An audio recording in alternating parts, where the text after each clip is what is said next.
Bienvenue dans le podcast La croisée des chemins, à la croisée de la science et de l'invisible.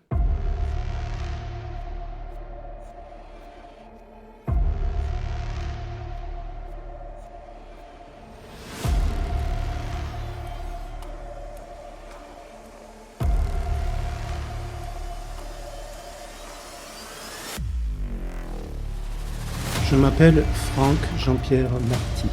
Je suis thérapeute, géobiologue, auteur et chercheur dans l'âme. Je vais, à travers ces podcasts, vous expliquer les liens que j'ai pu tisser entre la science et l'invisible.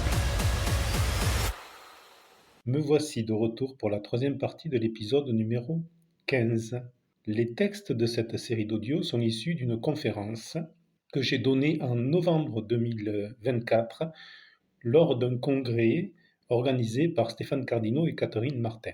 Pour faciliter la compréhension de cette partie, je l'ai fait directement en format vidéo. Le problème des formats vidéo sur les plateformes de podcast, c'est que vous ne pouvez le voir que sur Spotify ou sur YouTube, c'est-à-dire sur Amazon Music ou Deezer. Je ne sais pas si on peut mettre des formats vidéo. Moi, je travaille à partir de la plateforme de Spotify et les autres plateformes se mettent à jour directement. Cette troisième partie porte sur le déroulement et l'évolution de mes premiers voyages hors du corps. Au début, j'ai fait tous mes voyages sur des lieux. Je montais et j'explorais les points actifs extracorporels du champ d'information du lieu. Les points qui sont vécus avec le plus d'intensité sont ceux qui résonnent le plus avec moi. Voici un exemple de la mesure d'un lieu. On regarde ici les points les plus marqués sur le plan spirituel. Ces points donnent les étapes probables du voyage.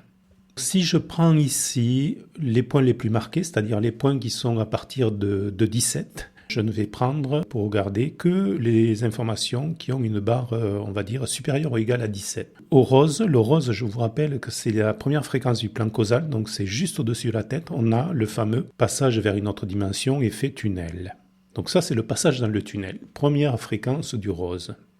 Ensuite, nous trouvons sur l'argent, à 17, la vibration mariale, c'est-à-dire qu'ici, on se retrouve avec un esprit du lieu féminin et on aura certainement la possibilité de contacter cet esprit féminin.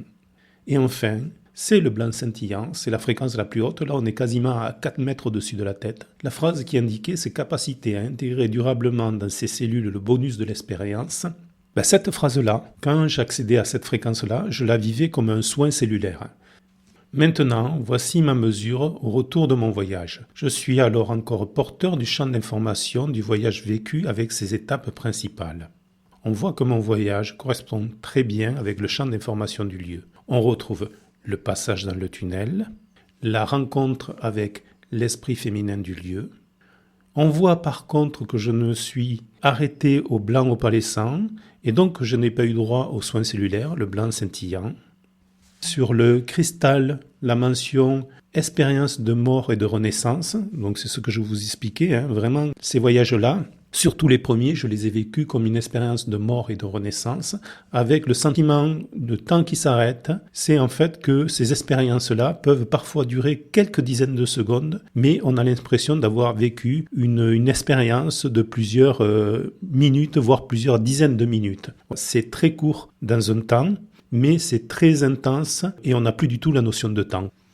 Pour faciliter le voyage, il faut que le lieu aide à lâcher le contrôle mental. Il doit avoir soit les fréquences du lâcher du contrôle mental, c'est la fréquence du lobe préfrontal, le fameux 800 Hz, et ou une énergie tellurique suffisante pour stabiliser et endormir le corps et le mental. Mes premiers voyages, je les ai faits en choisissant des lieux plutôt avec une base tellurique et en me couchant sur ma couverture pour être au plus près du sol et assurer une stabilité du corps. Je sentais mon corps progressivement s'immobiliser, s'endormir et d'un coup mon mental lâcher. Je basculais en mode cérébral delta, rêve lucide et sommeil profond. Je n'avais plus de conscience corporelle, le cerveau gauche était sur off, seul le cerveau droit gardait une activité. Voilà, là je vous présente la page 123 du livre Science et conscience de l'invisible de Stéphane Cardino et Catherine Martin, où il y présente les différents modes cérébraux. Petit à petit, le mental prenait l'habitude et n'avait plus peur de ses expériences. Je commençais à faire ces voyages en mode θ puis en mode alpha. C'est-à-dire que plus j'avançais, plus j'avais la conscience de mon corps et du ici et maintenant dans le mode alpha. Ces transitions facilitèrent mes possibilités de voyage. Il devenait possible de les faire d'abord assis, puis debout dans des lieux publics, sans déclencher l'appel des secours. Je vous assure que quand quelqu'un part en voyage en mode delta, d'un coup, cela peut faire peur, très peur aux personnes autour. J'ai fait voyager des dizaines de personnes dans mes stages sur des lieux ou avec des fichiers de la Fellingbox, en les amenant étape par étape en mode θ ou delta. Je me souviens d'un jour où 2 chercheurs en anthropologie sont venus m'interviewer. Ils faisaient un sujet de recherche sur mes pratiques. Ils me demandèrent, en version défi, de leur faire vivre une expérience spirituelle. Je les amenai sur un lieu sans préparation. Les 2 partirent en voyage, mais l'un d'eux partit en gardant les yeux ouverts. D'un coup, il bascula en mode delta et ses yeux se retournèrent. On ne voyait que le blanc dans ses yeux. On eut un coup de chaud, mais on le laissa partir. À son retour, son visage avait changé. Ce n'était plus la même personne. Ça aussi, c'est une caractéristique de retour d'un voyage hors du corps. Quand on revient, on n'est plus le même. On a guéri des choses là-haut. On est mort à des parts de soi-même pour renaître. C'est le pouvoir miraculeux des fréquences spirituelles combiné au pouvoir amplificateur de l'expérience des voyages hors du corps.